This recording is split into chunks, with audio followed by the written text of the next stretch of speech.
নমস্কার বন্ধুরা, মানবীর রান্নাঘরে আপনাদের সবাইকে স্বাগত জানাই। আমার আজকের রেসিপি লাউয়ের মালাইকারি। এটা ঠাকুর বাড়ির রান্না নামে বিখ্যাত।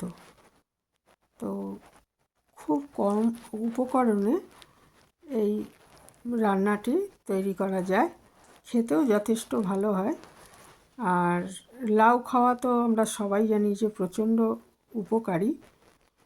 থাইরয়েডের রুগী বা সুগারের রুগী বা যারা ওয়েট লস করতে চাইছেন তাদের জন্য এটা সবার জন্যই খুব ভালো। তো এর জন্য আমি একটা লাউয়ের অর্ধেকটা নিয়ে নিয়েছি, আর একটা বড় আলু নেব এটার সঙ্গে দেওয়ার জন্য।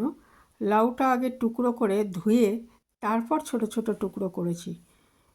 কাটার পর ধুলে কী হবে, লাউ এমনি জলীয় জিনিস, তাই বেশি জল ছেড়ে যাবে, সেই জন্য ধুয়ে কেটেছি। আর একটা বড় আলু কেটে টুকরো করে নিয়েছি।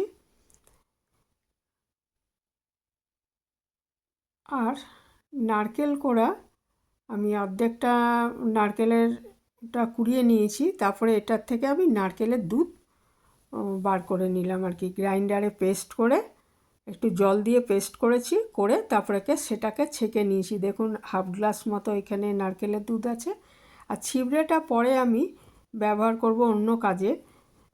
নানা রকম মিষ্টি তৈরিতেও ব্যবহার করা যায়, তবে আমি এর থেকে নারকেলের বড়া তৈরি করেছিলাম। আর এখানে আমি কাঁচা লঙ্কা আর এক টুকরো আদা নিয়েছি। কাঁচা লঙ্কা আর আদাটা আগে একটু শিলে বেটে রেখে দেবো।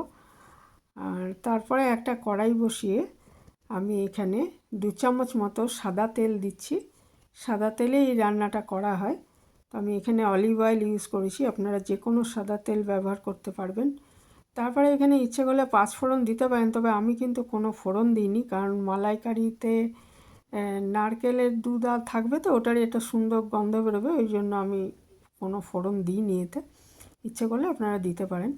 তারপরে ওই তেলের মধ্যে আমি আলুগুলোকে আগে ভেজে নিচ্ছি, কারণ এর সাথে যদি আমি এখন লাউ দিই, লাউ থেকে জল ছাড়তে থাকবে, আলুটা ভালো মতো ভাজা হবে না। ওই জন্য আলুটা আগে নুনটা আমি পরে দেব, হলুদ দিয়ে আগে একটু ভেজে নিলাম। তারপরে এর মধ্যে আদা আর কাঁচা লঙ্কা যেটা আমি একটু বেটে রেখেছি হালকাভাবে, সেটাকে আমি এর মধ্যে দিয়ে দিলাম। আর এটার মধ্যে পেঁয়াজ রসুন ব্যবহার করা হয় না।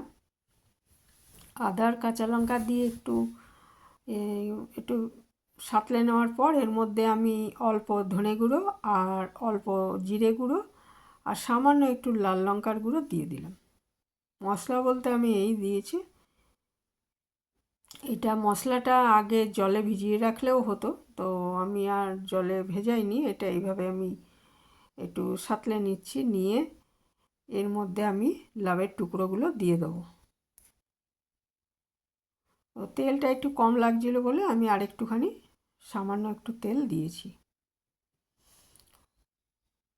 এটা সরিয়ে নিয়ে একটু, কড়াই তো গরমই ছিল, একটু তেল দিয়ে নিলাম। তারপর এর মধ্যে আমি লাউয়ের টুকরোগুলো দিয়ে দিচ্ছি,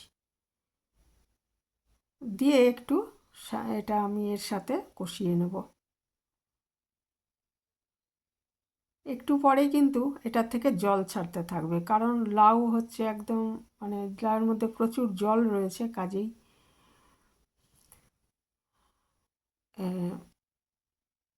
আর এই সময়টায় একটু সাঁতলানোর পরে আমি পরিমাণ মতো নুন দিয়ে দিলাম। 1 চামচের একটু কম নুন দিয়েছি। নুনটা দেওয়ার ফলে আরই এটা জল ছেড়ে আসবে।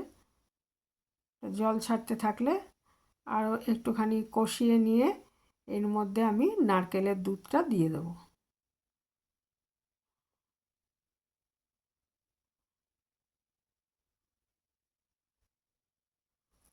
আর নারকেলের যে ছিবড়াটা, সেটা দিয়ে নানা রকম মিষ্টি করা যায়। আবার নারকেলের বড়াও ওর মধ্যে করে নিতে পারেন, ওর সঙ্গে আরেকটু ফ্রেশ নারকেল কোড়া দিয়ে আর একটু চাল বাটা দিয়ে, আর অথবা সুজি দিয়ে, চাল বাটার বদলে সুজিও ব্যবহার করতে পারেন। তারপরে লঙ্কা, একটু নুন, মিষ্টি মিশিয়ে খুব সুন্দর বড়া তৈরি হয়।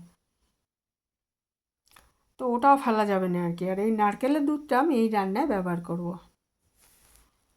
শুধু নারকেলের দুধটাই লাগবে আমার।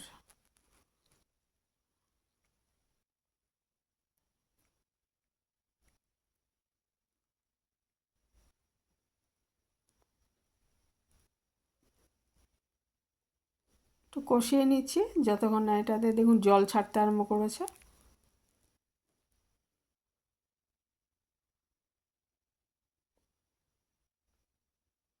এর মধ্যে ওই হাফ গ্লাস মতো আমি নারকেলের দুধটা দিয়ে দিলাম।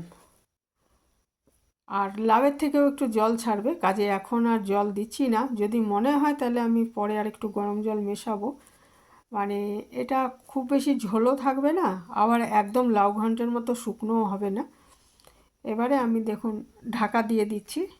ঢাকা দিয়ে আমি 5 মিনিট পরে আবার একটু খুলে নেড়ে দেবো আর কি। 5 মিনিট পরে আবার একটু নেড়ে দিচ্ছি।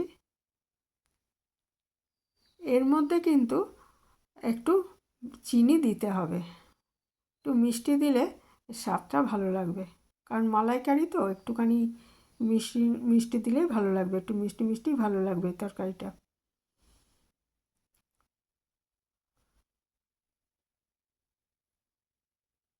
এটা আমি আবার ঢাকা দিয়ে দিয়েছি।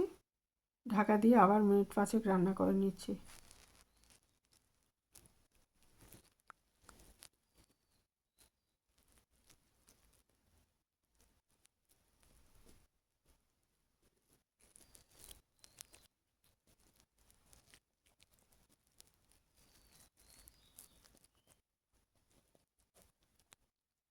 এটা একদমই তৈরি হয়ে গেছে পরিবেশনের জন্য।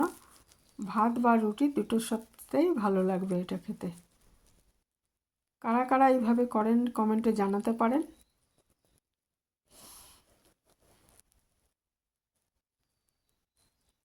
আজ এখানেই শেষ করছি। ভালো থাকবেন সবাই।